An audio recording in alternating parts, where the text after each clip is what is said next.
On July 17th, it was announced that 4 centers on the north side would close. No one on this commission was consulted or asked for advice. The City Parish Recreation Advisory Commission is demanding answers from LCG. The majority of the Advisory Commission voted to support an ordinance opposing the closure of 4 rec centers on the north side and laying off 37 employees.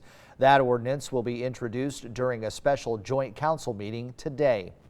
Last night's meeting, though, turned more so into a town hall with the mayor, president, and others on staff fielding questions and taking a lot of heat. Chris Welty has the story. Walk us through what happened.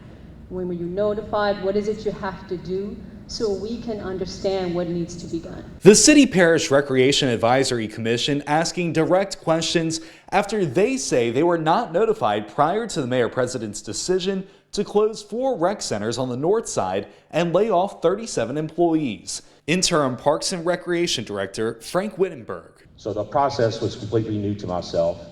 When I'm given the information through administration, this is what I've got to attain.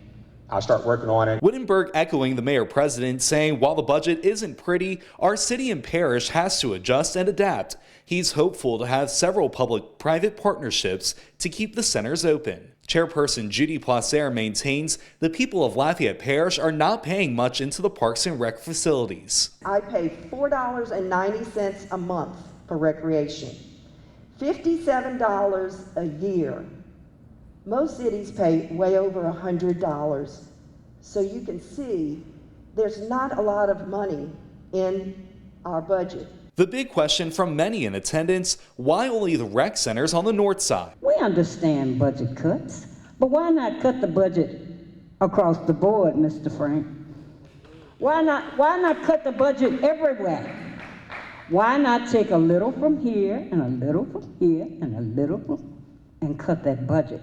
Others taking aim at the mayor-president's talking points. So that we can get rid of that talking point that I'm hearing today, that I can only spend money from a dedicated millage. Your office doesn't have a dedicated millage from which you're pulling salaries from. We have a city budget from which we fund things that are priorities. So while I appreciate your opinion, I respectfully disagree with it. I believe that we can achieve the mission of Parks and Recreation with the millage that we have coming in, plus the revenues that it brings in, as long as we think conceptually and we think outside the box. With the budget cuts looming, questions were raised on why the mayor-president is proposing giving his chief of minority affairs and others on staff a pay raise. But a whole $10,000 raise? Well, can I work for you, Mr. Guillory?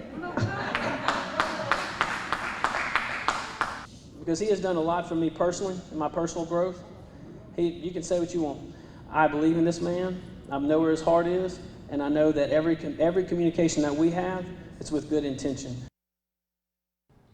City Council members Nanette Cook and Glenn Lazard were also at that meeting. Cook asked the mayor-president why not wait since the money is already budgeted and the review is set to begin today. Guillory said it wasn't an easy decision and he's looking forward to the council's budget hearings.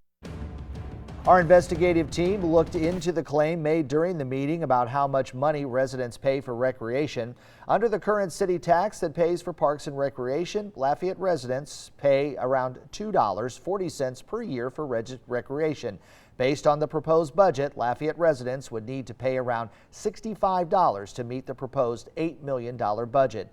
Meanwhile, based on their budgets, Youngsville and Baton Rouge residents pay well above $100 per person for recreation.